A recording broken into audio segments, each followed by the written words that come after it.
Pag mayaman yung nag-joke, kahit corny, maraming tumatawa. Kasi mayaman yun eh. Marami talagang pumapansin sa may kaya. So kung ikaw maramdamin, ayaw mong lagi kang naapi dahil mahirap ka, pues payamanin mo ang sarili mo na magkaroon ka ng kahulugan. Gumawa ka ng paraan, huwag ka lang reklamo ng reklamo.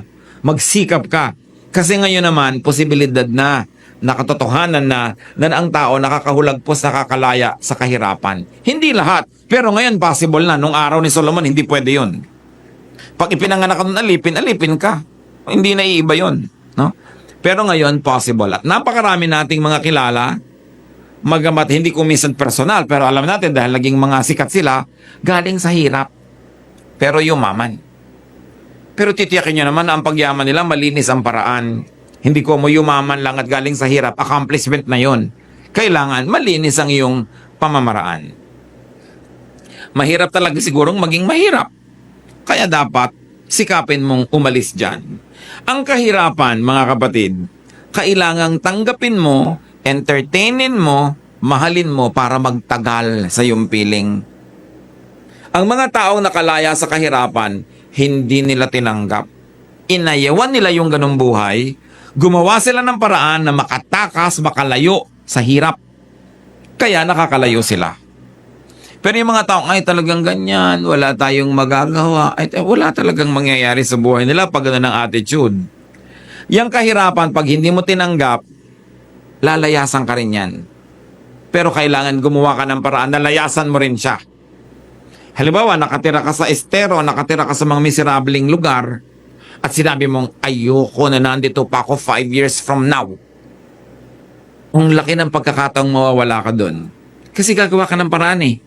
Pero pag sabi mo, ganyan lang talaga buhay, wala tayong magagawa dyan. Diba? Sigurado nga abuti ka ng kopong-kopong dun sa lugar na yon. Kasi, tinatanggap mo. Inaapi ka ng tao, tinatanggap mong inaapi-api ka lang, aapihin ka talaga. Pero pag hindi mo tinanggap yon, resent it, I don't accept it, I don't accept that kind of behavior, then you teach yourself, you improve yourself so people will respect you. In no time at all, people will recognize you. So malaki ang ating participation kung nasa ang istasyon tayo ng buhay. Kailangan ayawin mo na naghihirap ka sa buhay. Hate poverty so that you will do something to solve it. Kaya nga mga kapatid, isang malaking godliness to solve poverty. Because there are many people with lots of talents, with lots of potential, wala nangyayari kasi sobrang hirap. At nakakalungkot yung mga taong nabuhay na sa hirap, ipinanganak sa hirap, mamamatay sa hirap. Hindi nila na-realize yung mga potentials, yung mga talents na inilagay sa kanila kasi lagi na lang silang busy surviving. Ano magagawa natin, lalo kung kayo naman yung hindi mahirap? Do something to help those who are very, very poor. Kung kayo yung mga may-ari ng mga pagawaan, mga pabrika, mga opisina, increase naman. Basta kaya ng kumpanya nyo, yung mga benefits, mga sweldo, send people to school, help people get out of poverty. Ang sarap-sarap tulungan ng mga Pilipino.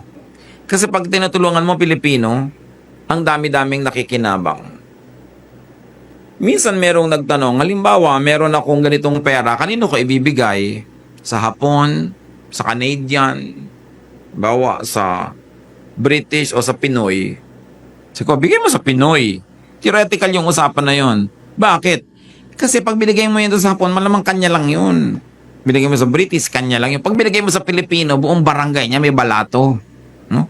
Masarap bigyan yung Pilipino, sigurado bibigyan yung nanay niya, yung kapatid niya. Maraming magkakaroon. Kaya masarap na, halimbawa kayo, may empleyado kayo, Pilipino, bigyan nyo na increase yan. Hindi naman sasalohin yan eh. Maraming makikinabang. Kaya dapat tayo nagbibigay. And sabi nila, there are only one-fourth of the people of our country are extremely poor. No, yung talagang poor. The other one-fourth poor, pero hindi naman extreme. Then the other one-fourth, kaya naman nila yung sarili nila. Diba? At kaya nilang tumulong ng konti. And then the other higher one-fourth, kaya nilang tumulong. So, yung mataas na one-fourth at yung pangalawang one-fourth, tumulong lang doon sa bottom one-fourth, masasolve ang poverty problem. Halimbawa, magpaaral ka lang ng isang tao, isang bata. Siyempre, pag natutuyo, nagkatrabaho, umasenso, tutulungan yung magulang niya, yung mga kapatid niya, pag-aaralin din niya. So, ang dami mo natulungan, isang buong pamilya. So by sending one person to school, you're actually helping solve poverty. No? Dahil sa atin naman, kayamanan natin yung edukasyon, mahilig tayong mamasukan, total, magkakatrabaho ka. So nakakasolve. Yun ang dapat nating pinag-iisip pag binabasa natin itong scripture. Ano ngayon ang kinalaman nito sa aking buhay? Ano kinalaman sa aming lipunan, sa aming bayan?